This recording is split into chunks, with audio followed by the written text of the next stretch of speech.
Եվրոպական հանձնաժողովը մարտի 6-ից պաշտոնապես կասեցրել է առանց վիզայի մուտքի հնարավորությունը Վրաստանի դիվանագիտական և պաշտոնական անձնագրեր ունեցողների համար, սակայն սա չի վերաբերվում շարքային քաղաքացիներին։ Բրյուսելն այս քայլին է դիմել ի պատասխան Վրաստանի իշխանությունների ժողովրդավարական արժեքների խախտումների և ցուցարարների ու անկախ լրատվամիջոցների դեմ իրականացվող բռնաճնշումների։ Սահմանափակումն ուժի մեջ է լինելու 12 ամիս, մինչև 2027 թվականի մարտի 6-ը։ Այսուհետև վրացի պաշտոնյաներն ու դիվանագետները Շենգենյան գոտի մուտք գործելու համար պարտավոր են վիզա ստանալ, անցնելով մանրակրկիտ ստուգումներ և հարցազրույցներ։ Եվրամիության սահմանապահներին հրահանգվել է խստացնել հսկողությունը, բացառելու համար պաշտոնյաների փորձերը սահմանը հատել սովորական անձնագրերով։ Եթե իրավիճակը երկրում չբարելավի, Եվրոպական հանձնաժողովը նախազգուշացրել է, որ սահմանափակումը կարող է երկարաձգվել կամ հետագայում վերաբերվել նաև Վրաստանի բոլոր քաղաքացիներին։ Միության արտաքին քաղաքականության գերագույն հանձնակատար Կայա Կալասը շեշտել է, որ սա ուղղակի իշխանությունների գործողությունների հետևանքն է,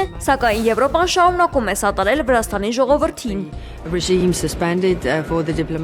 Վրացական իշխող վրացական երազանք կուսակցությունը որոշումն անվանել է շանտաժ, պնդելով, որ իրենց պատժում են Ռուսաստանի դեմ պատժամիջոցներին չմիանալու և երկրում երկրորդ ճակատ չբացելու համար։ Ավելի վաղ Վրաստանը սառեցրել էր Եվրամիությանն անդամակցության գործընթացը և դադարեցրել ֆինանսական աջակցությունը։